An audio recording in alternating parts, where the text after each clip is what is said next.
What do you make about the upcoming players who are trying to make a name for themselves? Because yes, you do have an older squad, because yes, you had to buy some of the players, former Pirates players, some who... No, I found them there. Yeah, 100%. You found them there.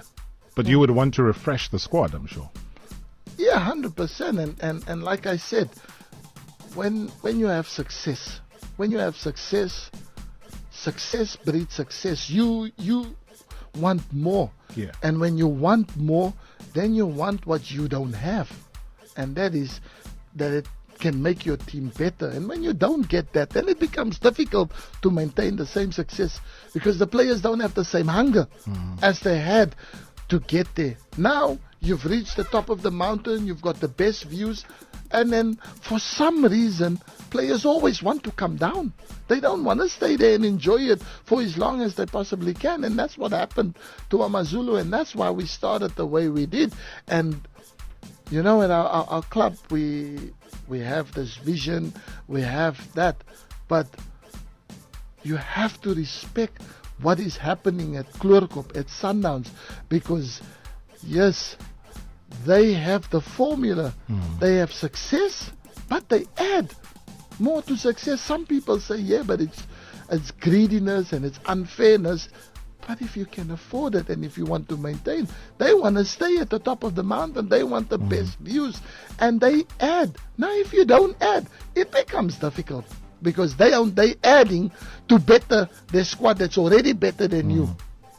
And without you not adding, it becomes almost impossible. Talk about adding.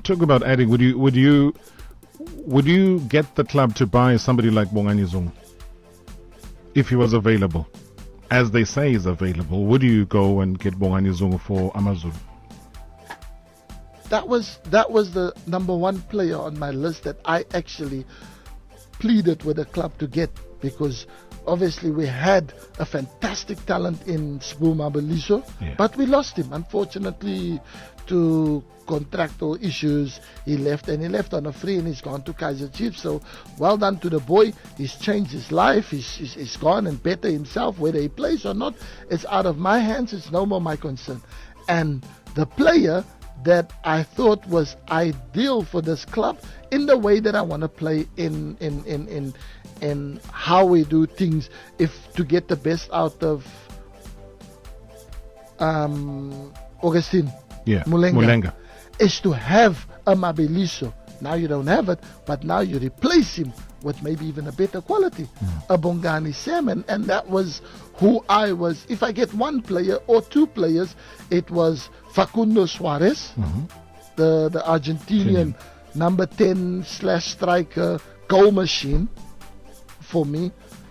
Exact replica, but just a quicker and a better version of Emiliano Tadi, that once played for Amazulu. A better version of Emiliano Tadi. And that was the type of player that I think this club would have been well off with, and didn't get him. But why didn't you get him? Was it a contractual thing? Was it a no money thing? Or was it a... it was just a miscommunication with the agents and the club, and not... But was he keen? Did you speak to him? Did Bongani say, Benni, yes, I'll be keen? Messages. The player was messaging me that he wanted to come, and I'm not one for engaging that, because he's not belong to Amazulu. And if I engage with those talks with the player, that is disrespecting the parent club of the player. So I didn't want to engage. If they allow him to leave, and I'm getting the go ahead that I can get him, then I would start talking to the player. But what made it a little bit easier via third person was the player's agent is someone that's been my agent throughout my career.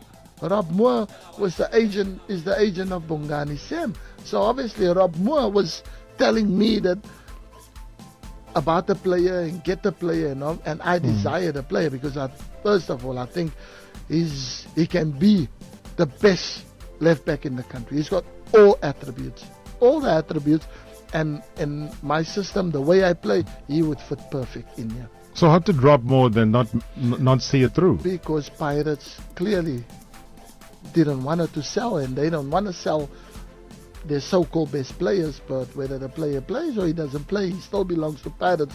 What Pirates do with the player is all up to them. If they feel that the player is more needed there, then to let him go and further his career and better play at Amazulu, even if it's on a loan basis, and then come back to Pirates playing and better himself. But the Bongani Zungu that's in France.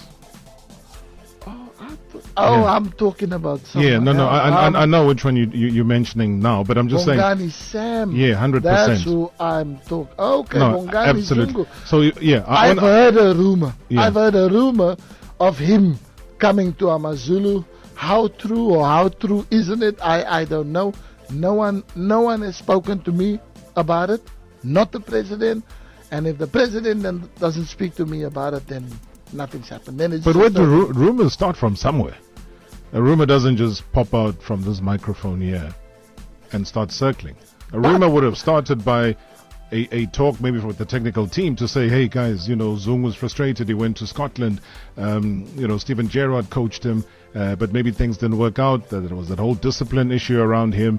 Then him going back to France was not his first option because he wanted out. I had a word in for him with the move to Scotland, to Rangers, because Steven Gerrard and Michael Beale, the assistant coach, they called me because I did my UEFA Pro license with Michael Beale, and he's the assistant coach to Steven Gerrard. And obviously they called me and they just wanted to know about Bongani Zungu, and I told him, listen, he's very similar style type of player that Stevie G was, especially with the aggressiveness, big tall figure in midfield, very lovely ball player, lovely array of passes, can get stuck in, bring the physicality, and when he gets forward, he can contribute to scoring goals, also very useful in set pieces situations. And 1, 2, 3, boom, the deal happened. So was very happy for the boy, and I thought he was joining a excellent side that was on the up. But then, I heard a few months, 2-3 months later, with the COVID regulations and the players having parties and Bongani Zungu right in the mix and that, and talking about how you kill your own career and you go and do that. It's a young coach. Steven Gerrard is a no-nonsense guy. So when they make an example, they make an example. And the boy faced not playing again. And now he's faced he pays the price, but life is full of second choices, and I was willing to, if it was communicated to me. I genuinely did not know anything, not heard it. I heard the rumors, but what I hear in the newspapers and everywhere, if it doesn't come from my president, then to me it's just a rumor, and that's why I never talked about it or anything. But if we can get a player of that caliber, then he makes any team with the right mindset. He makes any team better than what they are. No, I think when he's on the football field, he does have the right mindset. He shows desire, like what a he lot did of in hunger. 2019 at the Africa Cup of Nations. Unbelievable when he plays. But Benni Mccarthy, we're going to need 10 hours with you, my friend. Unfortunately, that is how we come to the end of the show. It's unbelievable because